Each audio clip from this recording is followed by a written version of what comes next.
Molly May, will you come out to play? Your smile takes the edge off of the day, and you're a light that brightens. This is Molly May, a Bod Pause Pod and other nice stuff with me, Molly May. Hello, Tripesh.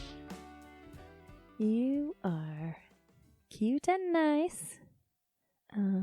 This is Molly May.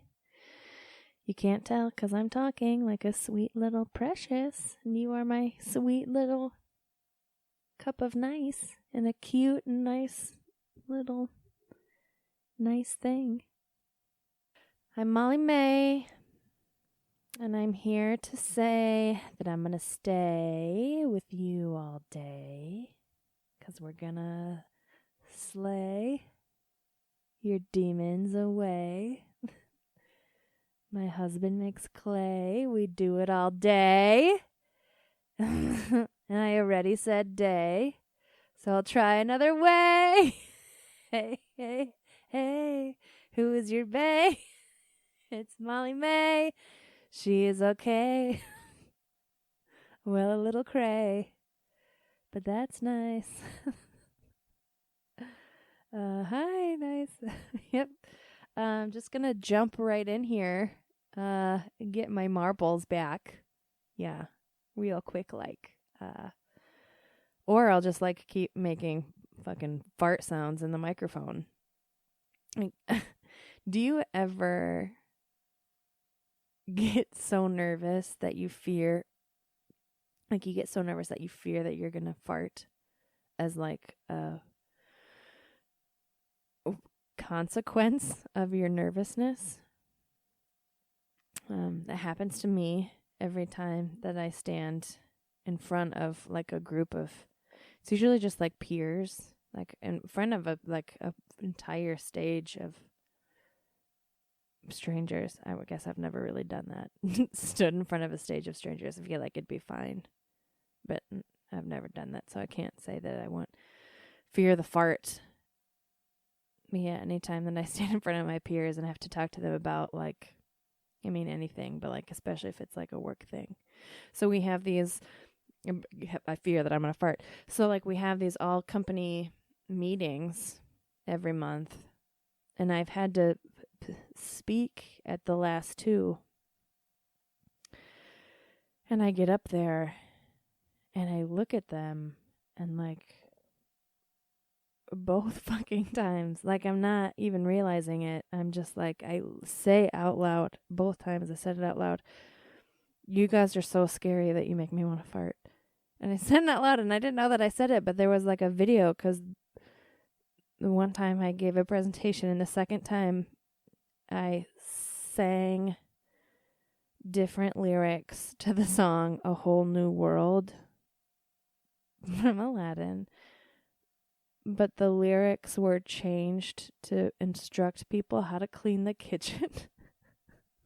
What the fuck is my job? So, like, that's a real thing and completely off topic of anything that I want to talk about today. But real, true life. What I can't take off this week is this sweater that I'm currently wearing, and it's like it's a winter white. It's like that creamy. I use winter white not as like necessarily like a weight or a fabric, but it's the color that I would consider winter white. And this, I've said it before that it's hard getting like good oversized sweaters, like plus size, because like that slouchy big oversized look is so great right now.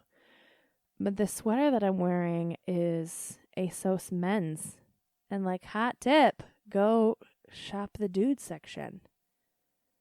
It's so great. So this sweater, it's not like it has the illusion almost of it that's like a cable knit, because it's just like a big sweater. So this is just like a dude's extra large, and it is slouchy in all the right places. Like, I can roll up the sleeves cute and be like, yeah, I'm gonna go like catch some lobster on my lobster fish because I'm wearing a men's lobsterman cable knit shirt.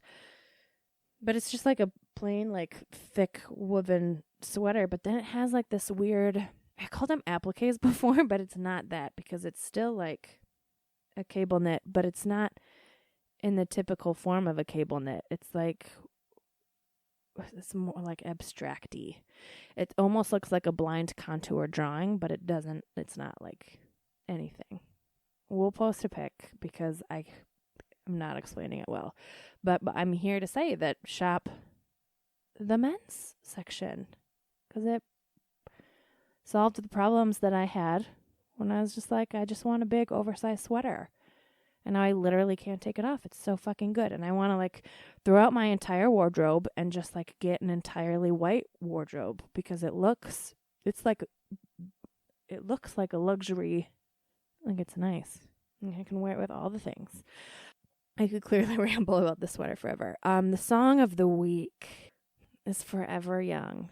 I was talking to a coworker of mine earlier today he's an office buddy. We'll call him an office buddy. He has 2 things on his desk. A box of crayons and a University of Oregon Nike track spike, which sparked 900 conversations. So if you know anything about Steve Prefontaine, you've probably seen the Jared Leto movie.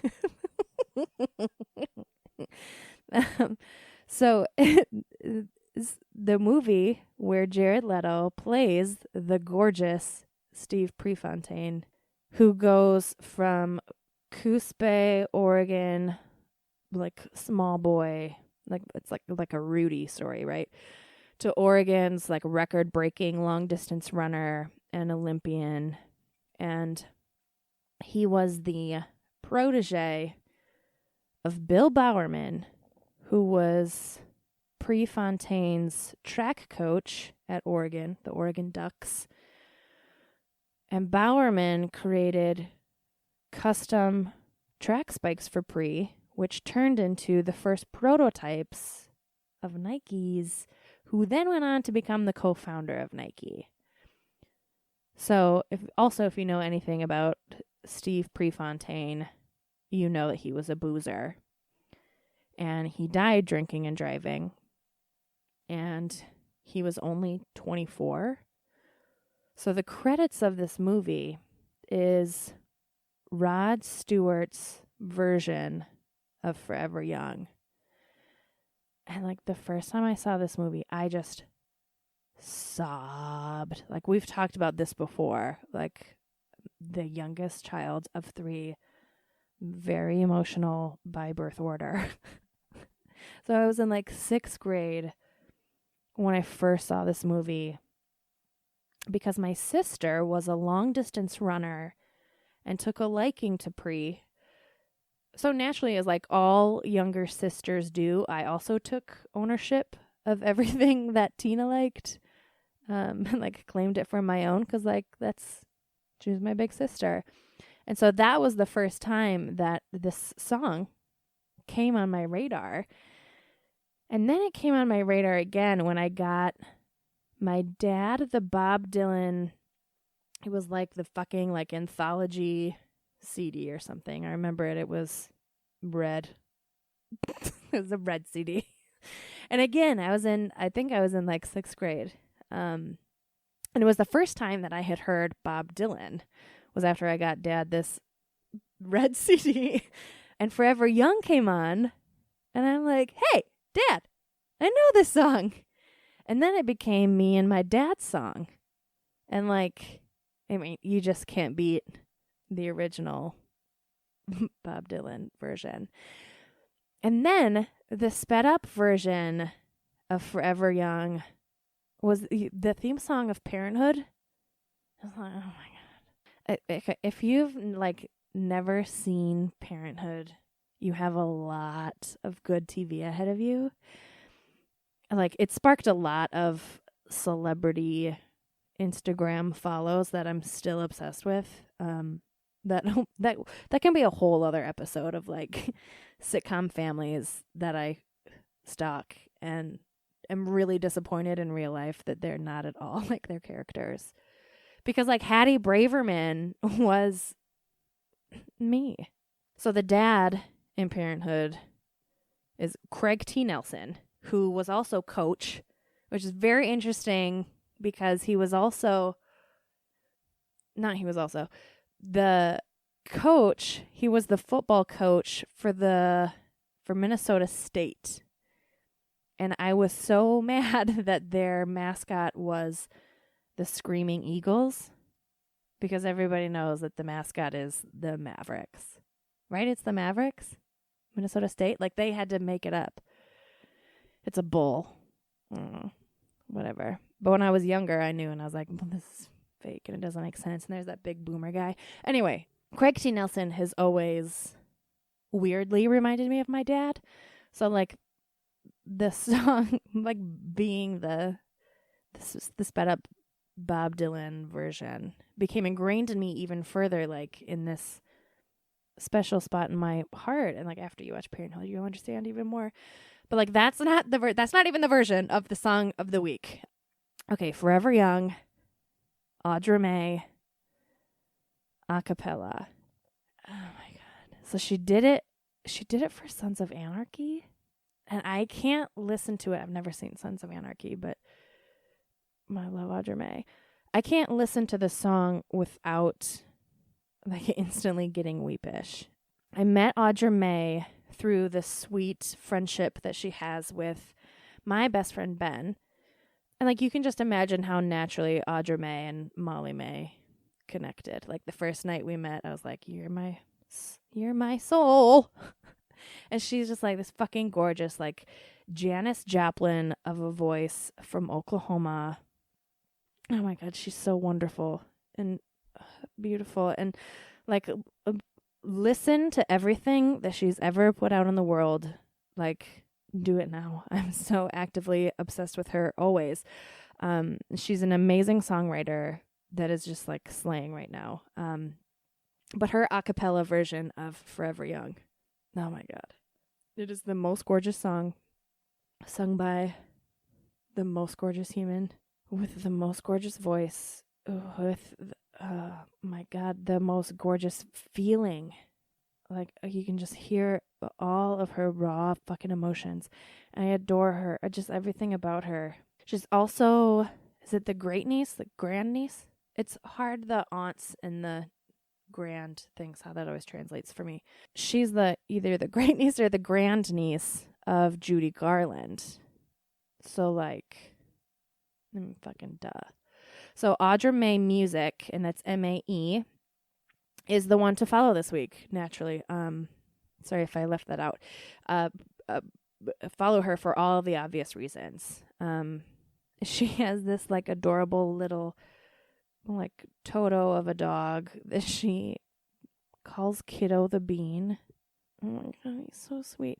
And like, have you ever like known a cuter name? Kiddo the Bean.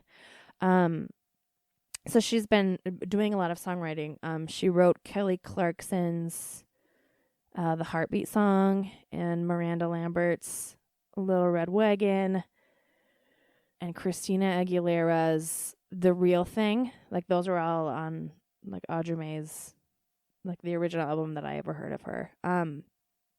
Like, to be real, I like Audra May's voice better than like all 10 of the above, like even remotely combined and put in a blender, and like, ugh, she's such a dream. You can tell I'm really fangirling over her, but like, what I wouldn't give to have her tuck me in every night. Hi, Audra May. Hi. Okay, so real quick, which I was reminded about of the tucking me in at night. This saga is never over. I have a ghost update.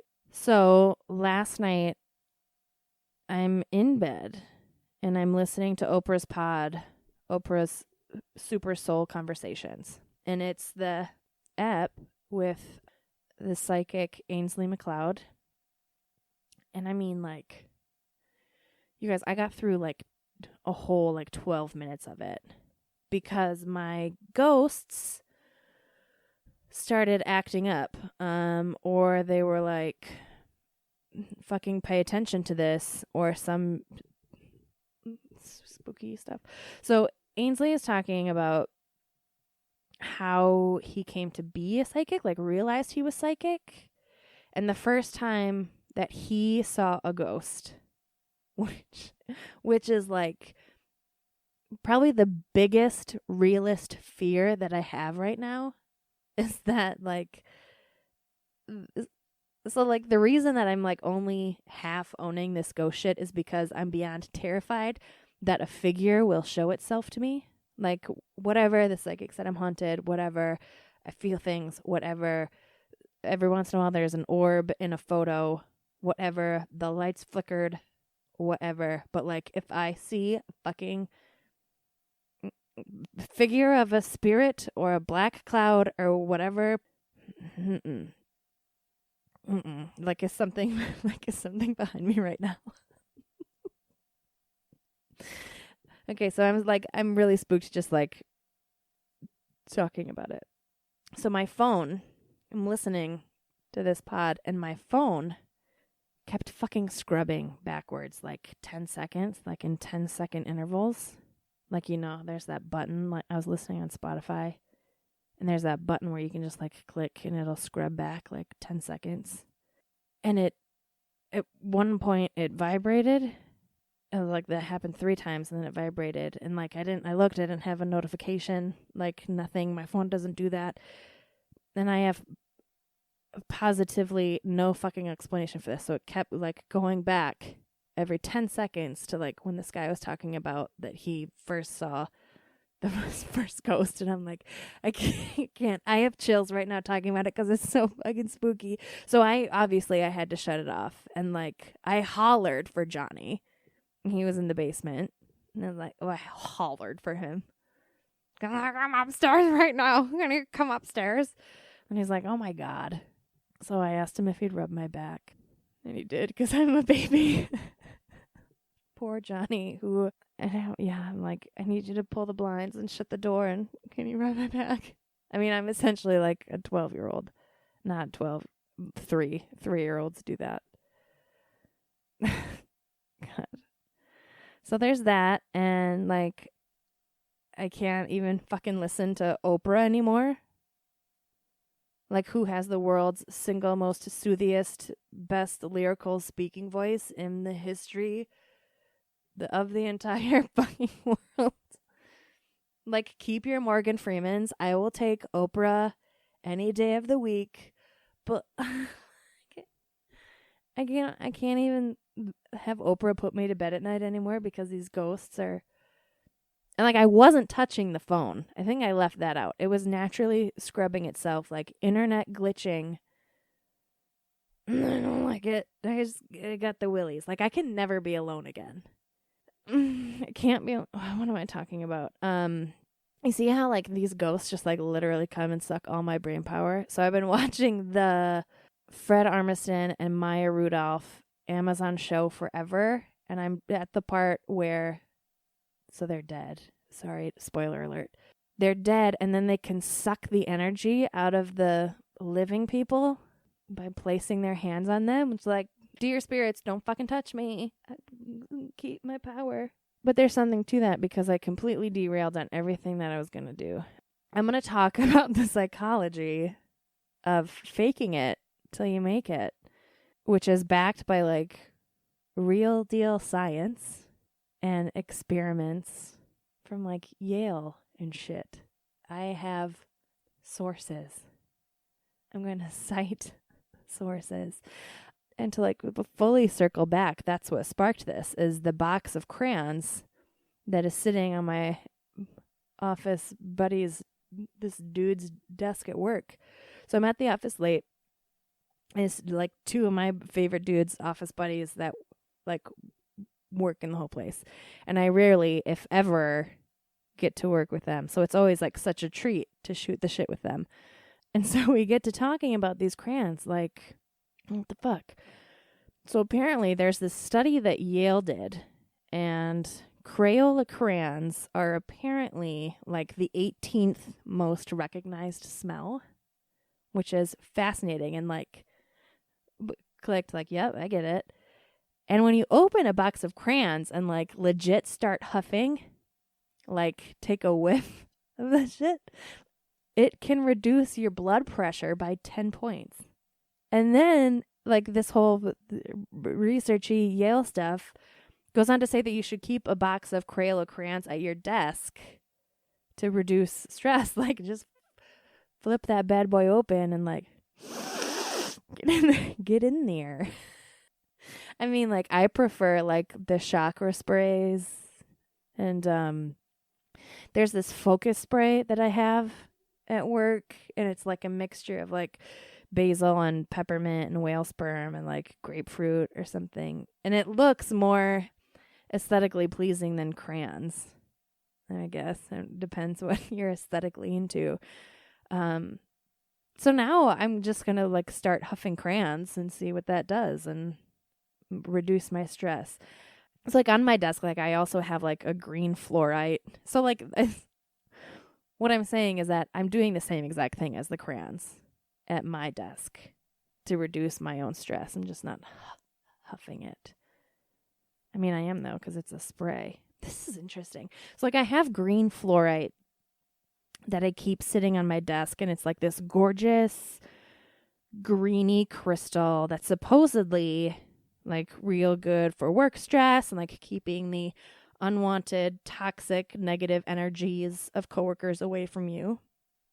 And so like, I think I've said this before, that like the natural healing properties that are in crystals, I don't know enough about to be like a gung-ho believer in it. But what I do believe is that, and what I can really harness and hang on to, is the intention that I put into these items. So like this green fluorite came into my life as a means to like keep the toxic coworker negative energy away. And so now when I see it and hold it and I look at it and I think on it, like I'm reminded to feel my peace and like to harness my own shit and cultivate my own joy and kind of put this like emotional wall up, like my shit is my shit, right? It's just like my gentle little reminder, like not let the other people's bullshit affect my bullshit. Well, my own bullshit, and keep their agenda on their own paper and just worry about me. And that works for me. And I have a necklace of the crystal is chrysoprase that I wear every day. And it's the same, like initially when I saw it, I thought that it was jade, but it looks a lot like, kind of like the green fluorite. So chrysoprase is like, in air quotes, like an emotional makeover stone, which helps like manifest joy and optimism and feel goods and happiness. And supposedly is like one of the best antidepressants in the crystal world, in the crystal healing world. So like you like better believe that like I never take this off. Like it's on my, like I need all the help I can get. And I wear it with everything. And I think that it's a gorgeous everyday staple. And like it looks really great, like layered with like gold chains. The only time that I've ever taken it off was for my Ripley Raider jumpsuit, and that's because I really like the deep décolletage of that outfit. But like I put it back on to go to bed after I take the jumpsuit off because balance. Okay, so huffing crayons reduces your blood pressure. And then, okay, so my other buddy who's like, God, so he's the same Myers-Briggs personality type as me, ENFP, and basically he like takes his coffee basically as it's just like sugar milk, which is just like Michael Scott, and he has a fear of nose blindness, just like me. Like this guy, like those three things, like he clearly understands me at my core, right? So we get along lovely, and he j'adores referencing this study that's like essential about fake it till you make it. And every time that I brush up on it, like I never get tired of hearing about it because it's so fascinating. And every time that I like brush up on it, I get in this fascinating Google image hole. Oh my goodness. So like, why wouldn't I share this with you? Because Google image holes, I mean, like, are really what life is about, right?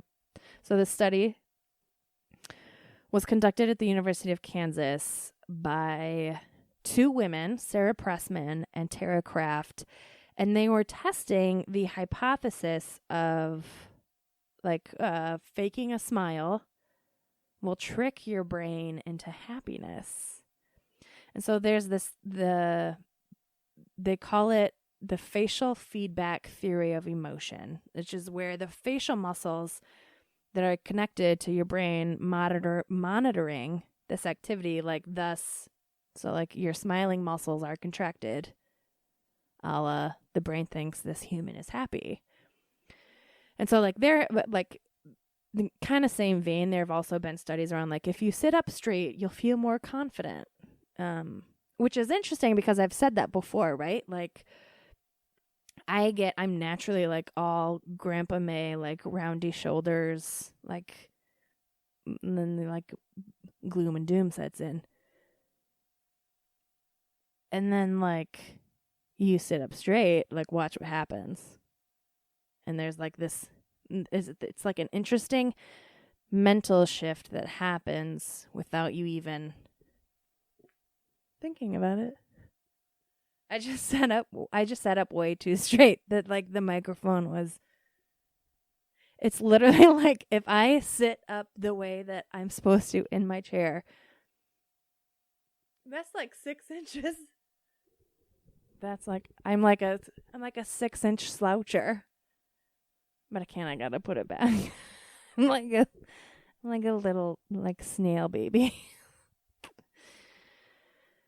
So apparently now there's proof that I'm not just some crazy because the way you stand up changed my voice. So the study that they did is monitoring Duchenne smiles and non-Duchenne smiles. Well, prairie Duchenne. And this is where like the rabbit hole of Google Images comes in. So a Duchenne smile, I gotta spell it out loud because it's so fun to spell. Duchenne. And when you spell Duchenne, it sounds like you're saying douche. Duch. It sounds like douche. What do they call that? An alliteration? Onomatopoeia. Where it's like bam, slam. Like it sounds like it looks. Anyway.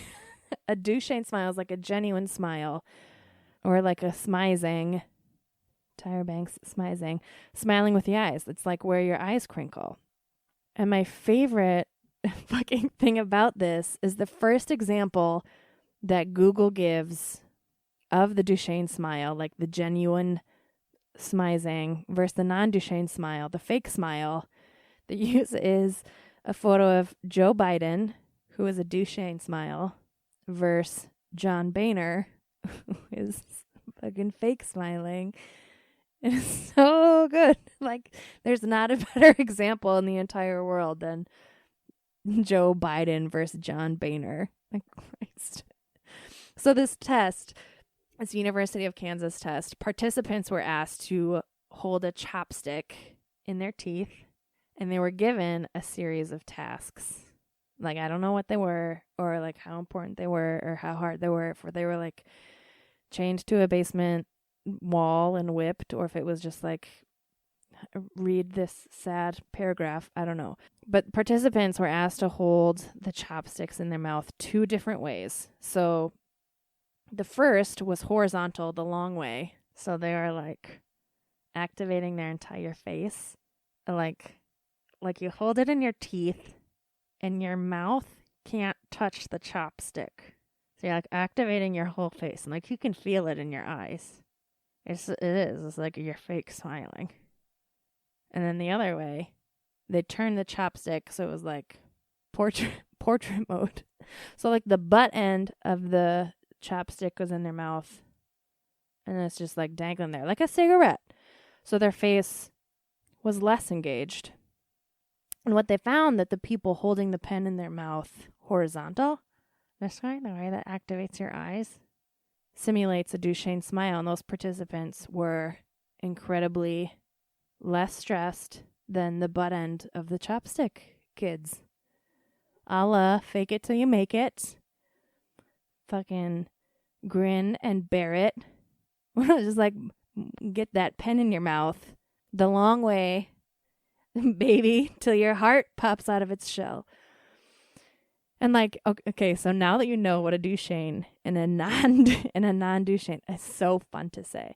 Now you know what a Duchenne and a non-Duchenne smile is. Like, you'll have a lot more fun scrolling through Instagram and looking at the truly, genuinely happy people versus the posers of Insta or like Facebook.